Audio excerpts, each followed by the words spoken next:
પીરની 666મી જન્મ જયંતિ નિમિત્તે વણકર સમાજ દ્વારા રથયાત્રાનું આયોજન કરવામાં આવ્યું।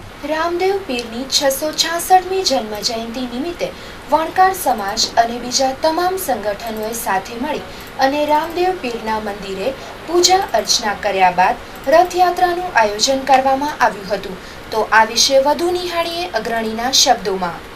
આજે રામદેવ પીરની જન્મ જયંતિ અમારા વણકર સમાજ માટે એક દિવાળી જેવો માહોલ કહેવાય અને અમે મારું વણકર સમાજ જૂની રાવલવાડી દ્વારા એક વિશાળ શોભાયાત્રાનું આયોજન કરેલ છે। જે આયોજન રામદેવ પીર મંદિરથી પ્રારંભ થયું છે અને અત્યારે અમે આંબેડકર સર્કલે પહોંચ્યા છીએ। આંબેડકર સર્કલે હારા રોપાનું કાર્યક્રમ હતું તે પૂર્ણ કરી અહીંથી આગળ અમે નીકળી રહ્યા છીએ। અહીંયાથી અમે જુબલી સર્કલ જશું, જુબલી સર્કલથી થઈ અને વીડીઆઈ સુધી વાણિયાવા બસ સ્ટેન્ડ, ઓલપેટ સર્કલ, ગાયત્રી મંદિરથી લઈ અને પાછું રામદેવ પીર મંદિરે પૂર્ણાહુતિ કરશું। અમારે સવારના 8:15 કલાકે પેઢીનું આયોજન હતું, જે પેઢી વધાવીને પછી અમે આરંભ કર્યું છે। બપોરે સમૂહ ભોજનનું આયોજન છે, સાંજે 7 વાગે એક મહાઆરતીનું આયોજન છે અને રાત્રે 9 કલાકે મહાપાઠ ઉત્સવનું એક આયોજન। આજે રામદેવ પીરની 664મી જન્મજયંતિ છે।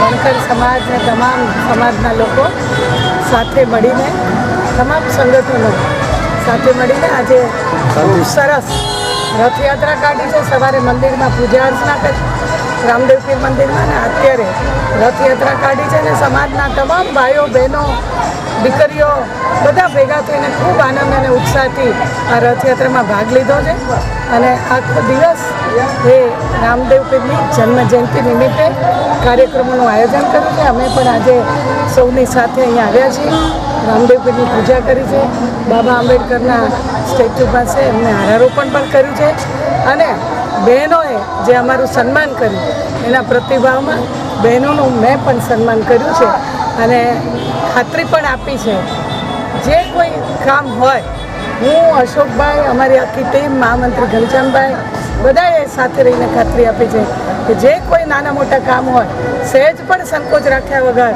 ક્યારે મૂંઝાયા વગર તમે અમારી પાસે ગમે ત્યારે આવી શકો છો ને તમામ કામો પૂરા કરી દેવા, તમારા વિસ્તારનો વિકાસ થાય, સૌ સુવિધા સૌને પ્રાપ્ત થાય એ દિશાની અંદર અમે વાત કરી છે અને ચોક્કસપણે આવતા દિવસોમાં ખૂબ સારા કાર્યો થશે એનો મને વિશ્વાસ છે।